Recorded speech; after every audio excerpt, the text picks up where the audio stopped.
లెక్కింపు ప్రారంభమైంది. ఇవాళ ఉదయం 7 గంటలకు ప్రారంభమైన పోలింగ్ మధ్యాహ్నం 1 గంట వరకు కొనసాగింది. క్యూ లైన్లో ఉన్నవారికి ఓటు వేసే అవకాశం కల్పించారు. అనంతరం మధ్యాహ్నం 2 గంటల నుంచి ఓట్ల లెక్కింపు చేపట్టారు. తొలుత వార్డు స్థానాలు, ఆ తర్వాత సర్పంచ్ ఓట్లు లెక్కిస్తున్నారు. సర్పంచ్ ఫలితాలను ప్రకటించిన అనంతరం ఉప సర్పంచ్ ఎన్నిక నిర్వహిస్తారు. వార్డు సభ్యులతో సమావేశం నిర్వహించి ఉప సర్పంచ్ ఎన్నిక చేపడతారు. రెండో దశలో రాష్ట్రంలోని 193 మండలాల్లోని 3,911 గ్రామ పంచాయతీ సర్పంచ్లు 29,917 వార్డు సభ్యుల పదవులకు పోలింగ్ జరిగింది. 12,782 మంది సర్పంచ్ పదవులకు, 71,071 మంది వార్డు సభ్య స్థానాలకు అభ్యర్థులు బరిలో నిలిచారు.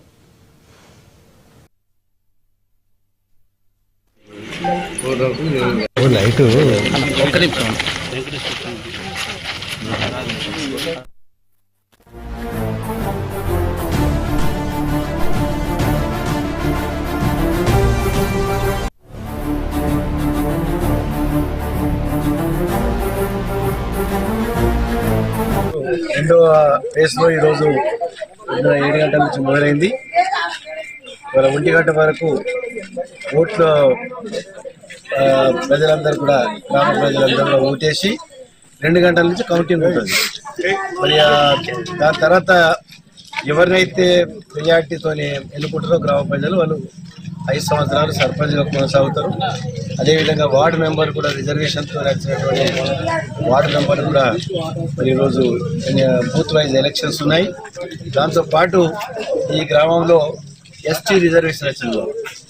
ఏదేమైనా గ్రామ వ్యవస్థ మహాత్మా గాంధీ కన్నటువంటి కళలు సాకారం కావాలి, గ్రామ స్వరాజ్యం రావాలని వారు కోరుకున్నారు.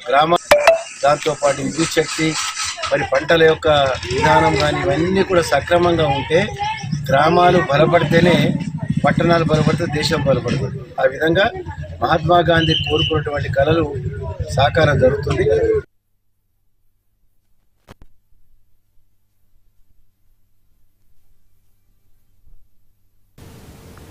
ముంబైలో